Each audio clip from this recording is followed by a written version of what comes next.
అనగనగా ఒక ఊరిలో ఒక పేద వడ్రంగి ఉండేవాడు. అతను అడవిలో చెట్లు నరికి తన జీవనం సాగించేవాడు. ఒకరోజు ఒక నది దగ్గర చెట్టు నరుకుతుండగా అతని గొడ్డలి జారి నదిలో పడిపోయింది. అతను దుంకిస్తూ నది తీరాన కూర్చున్నాడు. ఎందుకంటే కొత్త గొడ్డలి కొనడానికి అతనికి డబ్బు లేకపోయింది. ఆ సమయంలో ఒక దేవత తన ముందుకు వచ్చి, "ఎందుకు ఏడుస్తున్నావు?" అని అడిగింది. వడ్రంగి తన పరిస్థితిని పూర్తిగా వివరించాడు. దేవత నదిలోకి దిగిపోయి బంగారు గొడ్డలి తీసుకువచ్చి, "ఇది నీదా?" అని అడిగింది. వడ్రంగి తల ఊపుతూ, "లేదు, ఇది నా గొడ్డలి కాదు" అని చెప్పాడు.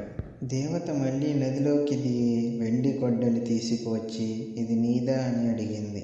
మరలా వడ్రంగి, "లేదు లేదు, ఇది నా గొడ్డలి కాదు" అని జవాబిచ్చాడు. చివరిగా దేవత అతని పాత ఇనుప గొడ్డలిని తీసుకువచ్చింది.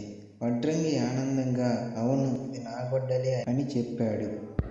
ఆ దేవత వడ్రంగి నిజాయితీ చూసి దేవత సంతోషించి అతనికి 3 గొడ్డలులు బహుమతిగా ఇచ్చింది. వడ్రంగి కృతజ్ఞతతో ఇంటికి తిరిగి వెళ్ళాడు. ఈ కథ మర్మం ఏమిటంటే, నిజాయితీ ఎప్పుడూ ఫలితాన్నిస్తుంది.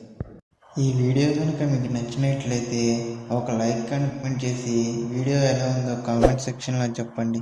అలాగే మన ఛానల్ని ఎవరైనా సబ్స్క్రైబ్ చేయకపోతే వెంటనే సబ్స్క్రైబ్ చేసుకోండి. మరిన్ని వీడియోస్తో మీ ముందు ఉంటాను.